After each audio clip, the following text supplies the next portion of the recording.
बिस्मिल्लाहिर्रहमानिर्रहीम। इनाम technical 75 YouTube channel में खुश आमदीद।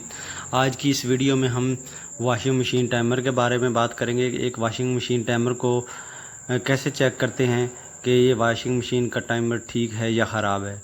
सबसे पहले एक येलो कलर की वायर लेनी है और ऑरेंज कलर की, इन दो वायर्स को आपस में मिला देना है। ये दो कैपेसिटर की वायर्स होती हैं। और फिर एक रेड कलर की और ब्लैक कलर की वायर लेनी, जो कि मेन तारें होती हैं टाइमर की। इन दोनों को आपस में मिला देना है। फिर इन दोनों वायर्स को एक लीड के साथ लगा देना है। और हमारे पास सीरीज़ बोर्ड मौजूद है। आप इसे सीरीज़ बोर्ड पर ही चेक कर सकते हैं, ना कि आप डायरेक्ट चेक कर सकते हैं। ये हमने लीड के साथ लगा दिया है। अब इसे सीरीज़ बोर्ड से चेक करते हैं।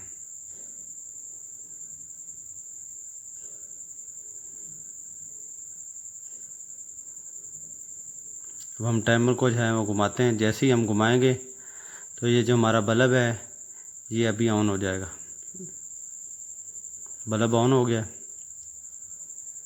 अभी ये थोड़ी देर बाद ऑफ होगा और फिर ये ऑन होगा।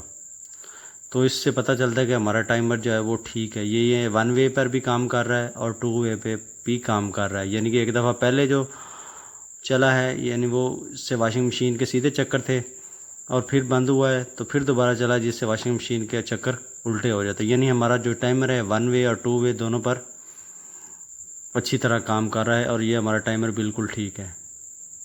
आपको ये वीडियो अच्छी लगी हो तो हमारे चैनल को सब्सक्राइब करें।